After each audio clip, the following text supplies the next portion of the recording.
Welcome to accounting जगत। आज हम करेंगे break even point, BEP. BEP क्या होता है? बीईपी एक ऐसा पॉइंट होता है जहाँ पे कंपनी को ना प्रॉफिट हो रहा हो ना लॉस हो रहा हो। एक ऐसा पॉइंट जहाँ पे कंपनी को ना प्रॉफिट ना लॉस हो, उसे हम क्या कहते हैं? बीईपी। जैसे कंपनी है, फिक्स्ड कॉस्ट हमेशा फिक्स्ड रहती है, क्योंकि अगर आप काम करोगे तो भी आपके फिक्स कॉस्ट आएगी। अगर काम नहीं करोगे, अपना मतलब थोड़े टाइम के लिए आपने बंद कर दिया प्रोडक्शन, तो भी फिक्स कॉस्ट आएगी। जैसे कि हम मानते हैं, जैसे रेंट हो गया। रेंट एक तरह की हमारी फिक्स कॉस्ट है। आप करो या ना करो, आप उसको तो हर महीने पे करना पड़ेगा। जैसे कि इंटरेस्ट हो गया, हमने कोई यूनिट पे मतलब लोन वगैरह उठाया हुआ था तो भी हमें पे करना पड़ेगा, इंटरेस्ट हमें देना पड़ेगा। तो ये तो हमें पे करना पड़ेगा, इसे हम कहते हैं फिक्स्ड कॉस्ट। और वेरिएबल कॉस्ट, जब भी हम यूनिट करते हैं ना, हर यूनिट बनाने पे जो खर्चा आता है ना, उसे हम कहते हैं वेरिएबल कॉस्ट।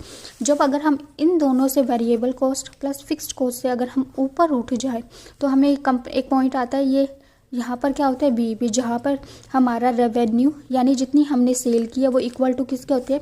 फिक्स्ड कॉस्ट और वेरिएबल यानी टोटल कॉस्ट। इसे एक तरह से हम टोटल कॉस्ट बोलते हैं, जब टोटल कॉस्ट के, ठीक है। अगर हमें टोटल कॉस्ट और हमारा सेल इक्वल आ रही है तो हमें नो प्रॉफिट नो लॉस की सिचुएशन में आते हैं।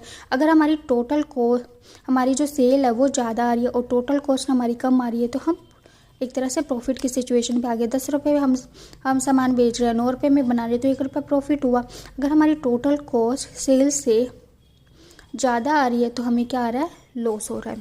जैसे कि इसमें यहाँ पे वेरिएबल कॉस्ट जो कि पर यूनिट के साथ साथ बढ़ती है, और ये फिक्स्ड कॉस्ट हमेशा फिक्स्ड रहती है। अगर ये वाला जो पॉइंट है, इसे इक्विलिब्रियम पॉइंट भी कहते हैं। अगर इससे ज़्यादा हुआ, इससे ज़्यादा अगर हमने सेल की, यहाँ पे मान लो हमने सेल यहाँ पर की इस पॉइंट पे, तो हमें प्रॉफिट होगा। अगर मान लो सेल हम इतनी कर रहे हैं यूनिट्स के, तो हमें क्या होगा? लॉस हो रहा है। इसका जो ब्रेक इवन का पॉइंट का फॉर्मूला क्या होता है? फिक्स्ड कॉस्ट अपॉन में कॉन्ट्रीब्यूशन।